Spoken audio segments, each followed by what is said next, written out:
1. Yenal Lucy is watching me. My grandmother on my mother's side has always been very superstitious, for lack of better word. She's not religious, but she does believe in a lot of paranormal stuff. Her mother was full-blooded Navajo and her father was Irish. Either way, she'd never been anywhere east of Montana and she grew up in Nevada. One year, when I was in grade school, we went to visit her. Most of the visit was pretty uneventful, typical boring old people stuff, except she always kept her curtains drawn shut and would always peek out the window, and when someone asked what she was doing, she would simply reply, "Yenal Lucy is watching me." This went on for nearly the entire visit until a few days before we were due to leave. My grandma and my, then, baby brother, he's 19 now lol, were in the front yard that evening, planting flowers, when all of a sudden, my grandmother starts shouting, "Insert little brother's name here, get away from that creature."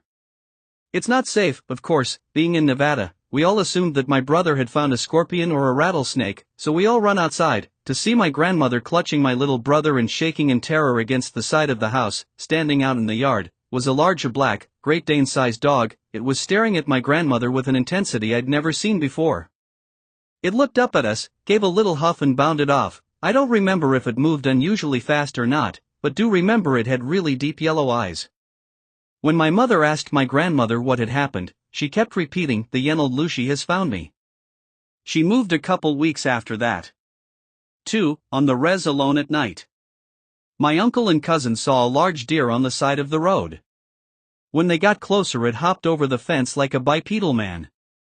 One time driving back from Gallup, my dad saw an old Navajo woman walking on the side of the road, and when he slowed to offer her a ride, she took off into the plains, quickly with inhuman speed.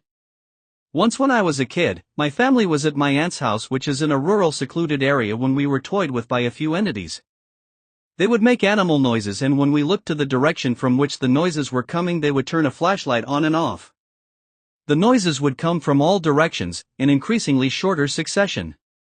Usually when I'm there, on the reservation visiting, alone late at night, I will feel the presence of evil and dread. Panic and paranoia will wash over me, and as sudden as it comes it will leave. 3. It moved like a toy rocking horse.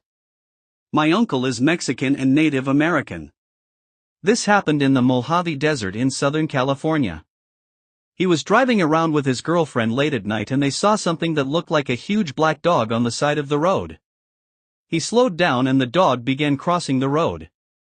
Instead of walking like a normal dog would, this thing moved like a toy rocking horse.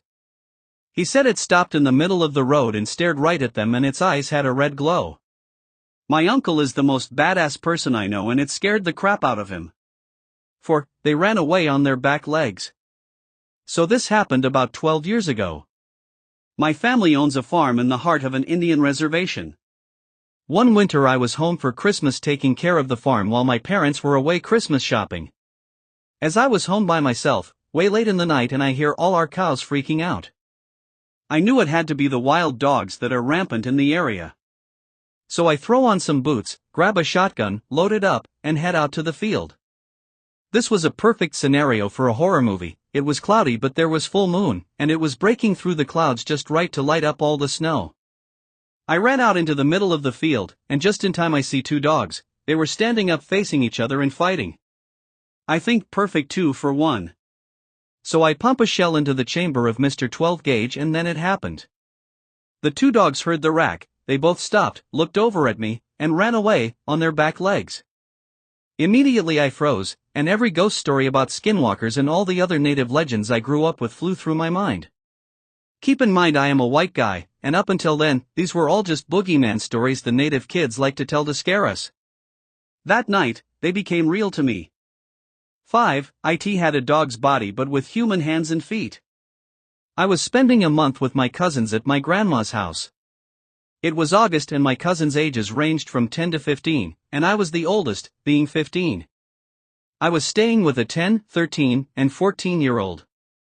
We stayed up telling scary stories often, but one night a few weeks in, we decided to make a campfire out back. My grandma's house is in a rural suburb. The neighbors aren't too far when you're driving down the road to her house, but in the backyard, it's thick forest with man-made paths through it. Each house is on a hill, so only part of the basement was actually underground. That isn't important until later though. So, we're towards the east side of her yard, in a smallish patch of open land. You couldn't see the neighboring yards from there, and there was probably 3/4 a mile to each side of us that belonged to my grandma. It was maybe 11 at night, and we were playing truth or dare after telling scary stories, and my 14-year-old cousin dared me and the 13-year-old to go walk through the paths for 10 minutes or so. I said yes right away, as I wasn't easily scared and rather level-headed, but my younger cousin was a bit more hesitant. We didn't bring a flashlight because it wasn't pitch dark yet, and we could see enough to not die. We were walking through the paths for about 5 minutes and could barely see the fire through the trees when we decided to turn. In the middle of the path was a large dog-like creature, hunched over with its front hands an inch from the ground. What I remember most was how its eyes were so fucking bright white, and it was humanoid dog shaped with a human-like head but a dog-like body but human hands and feet. It looked right at us and I know I was paralyzed with fear as it dashed away the opposite way from us, towards a creek that ran through the yard. Eventually my cousin and I screamed bloody effin' murder and the other cousins and my grandma ran to us. I don't remember much here because I was really disoriented and I couldn't think properly, but I did wake up in bed, so I assumed that I was brought up to the house. All the kids slept in the basement, in a big room with sliding glass doors to the outside, as the room was on the side that wasn't underground. My bed was pressed against a big glass window, and I could see my cousins playing outside down below. The house is in Michigan so it gets slightly chilly even in the end of August, and there was a slight breeze so I put on a jacket and ran to join them outside, skipping breakfast, not wanting to miss out on anything fun. When I got down I could tell they weren't playing but rather running to get my grandma. Her dogs, both of them, were dead, ripped up. That night we went to bed early. I woke up at maybe 2 in the morning because I felt something hit my head. My cousins were all sitting on the double bed opposite me on the other side of the room. There was one bunk bed and 2 double beds, the double beds for me and my 14-year-old cousin. They were being quiet and staring at me. The 13-year-old nodded his head toward the window. I froze. They all looked afraid. I turned my head slightly to the side and I saw a really messed up looking face pressed to the window with gaping eyes looking down at me. I screamed so fucking loud, and it bolted.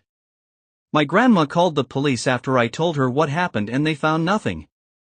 I went home after that and I have never been there during the night again.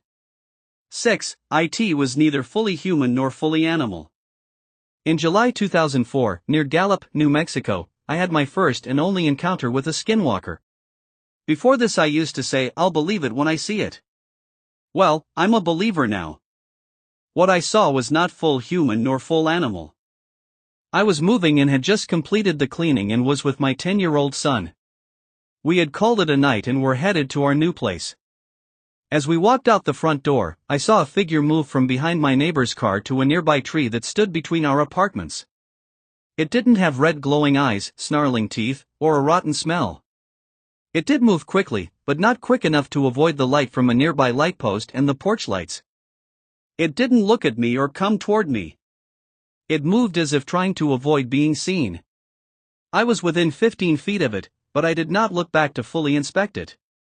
What I saw was a wolf-like animal that sort of resembled the beast in Beauty and the Beast, just not cartoonish. It had brown fur that completely covered it. It wasn't a pelt, it was a very large wolf.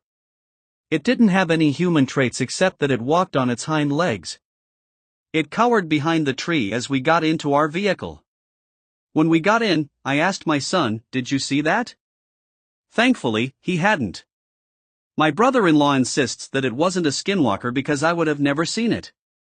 To this day, I can picture what it looked like, know they exist, and pray I never encounter one again. 7. The Grove. This didn't happen to me but a very close friend of mine.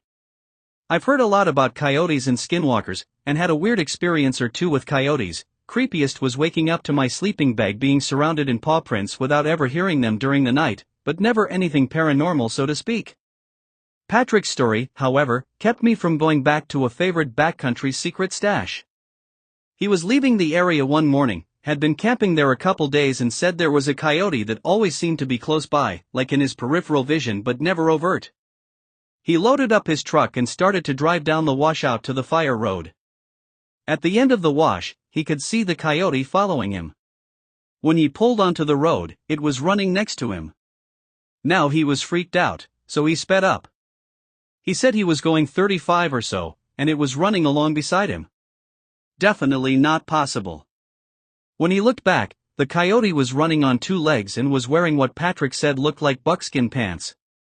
An instant later, it was a person wearing a coyote fur keeping pace with his truck. When he looked again, it was gone.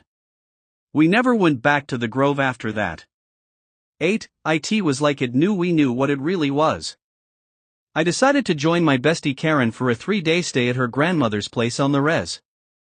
Her grandmother lives near a place called Tuba City, Arizona. In the middle of nowhere but surrounded by rural homes. We go to college together and I was kinda interested to know about Navajo tradition. The first day we stayed, it was pretty chill, nothing out of the ordinary, but then her grandma, not that old, around 67, said that a stray dog came out of nowhere and wouldn't leave. To me, it did act kinda strange and ugly looking.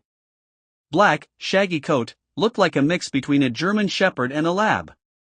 That night, we were watching a movie in the living room, had big windows that looked out into the front where the cars are parked, nothing fancy, with the curtains wide open. Grandma was in the kitchen cooking dinner and we were watching a movie. Next to the window was a medium bookshelf and where DVDs are kept. Karen went to put back a DVD we had just watched, but she freaked out because that stray black dog was staring at us through the window standing on top of the woodbox outside. Not something normal dogs do from my point of view or hers. Usually my dog, which is a house dog, scratches the door to be let in. Res dogs aren't house dogs and dogs inside houses are frowned upon in Navajo tradition, meant to protect the house and owner. The other dogs seemed to stay away from it. Karen opened the door and yelled at it to get it off the box. It ran off behind the shed. We went to Tuba City to get some groceries, came back to the house. The dog was nowhere to be seen, nothing unusual. Grandma went to visit some people, so it was just Karen and I. About 5 o'clock we heard someone trying to open the door. Both of us looked out since there had been no car heard and no dogs barking. Looking out the living room window to the door, and there was the dog trying to open the door with its paws. 2 paws wrapped around the brass door knob, standing on its hind legs. I thought that was weird but wasn't really freaked out. Karen was. She opened the door and chased it off. Grandma came back later and Karen told her, Grandma didn't like what she heard. Got ready to sleep. We slept in the spare bedroom since it had 2 beds. One window with curtains opened a little. We turned off the light, but there was a sound coming from on top of the roof. Pitter-patter footsteps and scratching sounds and panting. It then sounded like it jumped off onto the large plastic water barrel they had. At first we heard what sounded like barking, but as it grew louder, the other dogs seemed to be barking at something also. But all of a sudden, something was running around the house barking and it was no dog. Nope, it wasn't. This barking sounded human, a deep male voice barking like it knew that we knew it wasn't a dog. Woof, woof, woof, ruff, ruruff, arf, arf arf. Just exactly like that, adding the W's, R's and A's. Then panting again by the window and we started freaking out. Karen decided to, in my opinion was stupid, open the curtains to look out. There was the stray dog on its hind legs looking into our bedroom, but this time, it stunk in what I thought were 2 black holes in the neck. Another pair of eyes twinkled. Think of those ugly glossy spider eyes staring at you, and the paws were deformed looking hands with overgrown somewhat thick and sharp fingernails. Again, both screaming and shutting the curtains closed. Grandma came running through the door and seeing it. First thing she did was grab ashes from the fireplace, load 3 shells into the shotgun from under her bed, bless herself in Navajo and went outside to shoot it. Yelling in Navajo about how the thing wasn't welcomed there and to get the hell out of there, for it go to linger somewhere else. Them both being traditional, the next day they called a medicine man to come over and put cedar in. He prayed over everyone with cedar smoke and an eagle feather, blessed the place, made us eat bitter herbs called eagle's gull or something and gave me an arrowhead. Apparently I needed to carry one for protection and a little pouch called corn pollen. Seems to work pretty well. The medicine man said that dog was a skinwalker, which in Navajo is a long word but I call them Yoshis. The body of the stray dog, which was killed by the skinwalker, made an illusion so we wouldn't know it wasn't a real dog. He also said that Yoshis tend to harm people by using some sort of human bone straw to spit at someone, think, spitballs only deadlier, and get human bones into them. Doctors can't detect it, but the medicine man that day pulled a piece of human skull out of Grandma's right shoulder, pretty big, about 2 inches long and 1 centimeter thick. It was real because we watched him pull it out of her. That was intense.